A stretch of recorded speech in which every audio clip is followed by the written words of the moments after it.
Bom dia, boa tarde, boa noite. Como é que estão todos vocês? Eu espero que estejam todos bem. E a minha reflexão hoje é sobre padrões, sobre nossos padrões mentais. Essa forma de nós ocidentais pensarmos a realidade, pensarmos as coisas, né? No processo de construção de qualquer processo, nós temos como padrão a mente binária, né? A binaridade que se fala, ou a dualidade, né? E observando a natureza, a gente percebe que a natureza também tem alguns padrões. E esses padrões da natureza, eles se alteram também. Às vezes são padrões que a gente chama de padrões deterministas, né? Aquilo que está determinado pela natureza. E aquilo que está determinado pela natureza, ele não se altera, né? As leis das transformações, por exemplo, é um padrão, né, determinante da lei da natureza, né? Efeito, causa, causa, efeito. E dessa forma, reflexo da natureza, entendendo a natureza também, além dos seus padrões, numa complexidade do qual o ser humano não consegue compreender definitivamente. Haja visto com o surgimento da mecânica e da física quântica, diversos postulados, posto como verdade absoluta na ciência clássica, cai-se por terra, né? Altera-se alguns conceitos e algumas teorias referente a algumas realidades de alguns experimentos no campo da física clássica, por exemplo. Não vou entrar em detalhe da física quântica, nem um pouco da física clássica, até porque eu não sou um físico. Mas lendo alguma coisa a respeito da física quântica e da mecânica quântica, a gente percebe que uma nova concepção e de percepção de realidade, de mundo.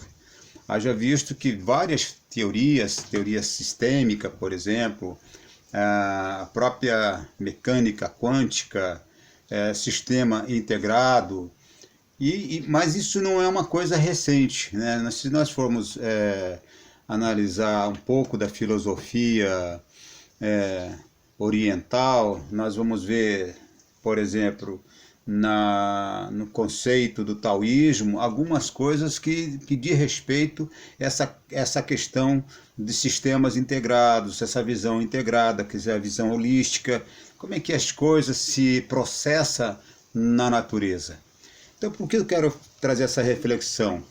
E essa reflexão ela cabe inclusive para nosso campo de atuação, nosso campo da capoeira. Como é que nós construímos as nossas pedagogias, como é que nós construímos as nossas filosofias e percepção desta realidade, dessa cultura chamada capoeira. Então a gente não pode se afastar e nem tampouco desconsiderar o método criado por René Descartes, né, que é o método cartesiano, que é o método da separabilidade, da fracionalidade de um objeto para o seu estudo. Não estudar esse objeto e o seu contexto, mas estudar o objeto em si, né? Causa e efeito das especializações na área da ciência como um todo, né? Então, essa forma de construir conhecimento, essa forma de pensar a realidade, também está posto na construção pedagógica da capoeira, né? Nós trabalhamos a capoeira numa perspectiva disciplinar. Nós conseguimos pensar a capoeira de um único nível de realidade, que é o nível de realidade do qual eu estou posto, ou que eu fui colocado, ou que eu passei a pertencer, né? Eu pertenço ao universo da capoeira contemporânea, chamada contemporânea, com a sua diversidade, ou a capoeira regional, ou a capoeira Angola, também na sua diversidade, né? Mas sempre é a partir de uma única realidade, ou é Angola, ou é regional, é a tal chamada contemporânea. Então a gente percebe que nós, pela nossa mente, a gente não consegue estar na capoeira na sua complexidade, na sua totalidade. Nós estamos numa parte da capoeira.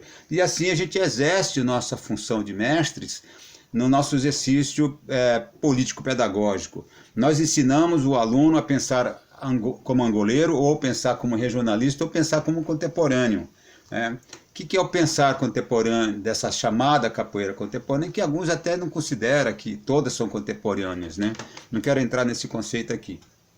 Pessoal, este vídeo é um pouco longo, mas eu tenho que alongar-me para que eu possa construir a minha reflexão sobre a nossa forma de pensar, esses padrões mentais que a gente tem dificuldade de sair. Nós temos dificuldade de sair da dualidade, que é a noite, o dia, o certo e errado, a verdade e a mentira, o falso e o verdadeiro.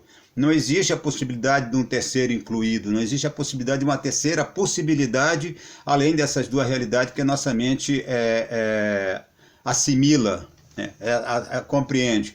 Por isso nós temos dificuldade de compreender sistemas complexos, nós temos dificuldade de entender o ser humano e a própria natureza, porque embora a natureza tenha padrões, mas existe uma aleatoriedade, existe uma ordem e uma desordem, que não segue um padrão, daí a imprevisibilidade, que é algo real, né? A incerteza é algo irreal, né? Então não temos como descartar a incerteza das nossas vidas. A incerteza é um fato concreto da nossa própria existência e compreensão da nossa própria vida.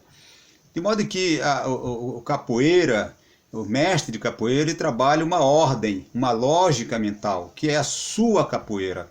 E quando ele trabalha um único nível de realidade, tende a desconsiderar outros níveis de realidade. Assim como acontece no campo da política, da ideologia política, no campo da religião. As pessoas elas têm um padrão de condicionamento, de dependência e de condicionamento a um único nível de realidade, que é aquela a qual ela acredita ser o melhor, ou acredita ser a verdade.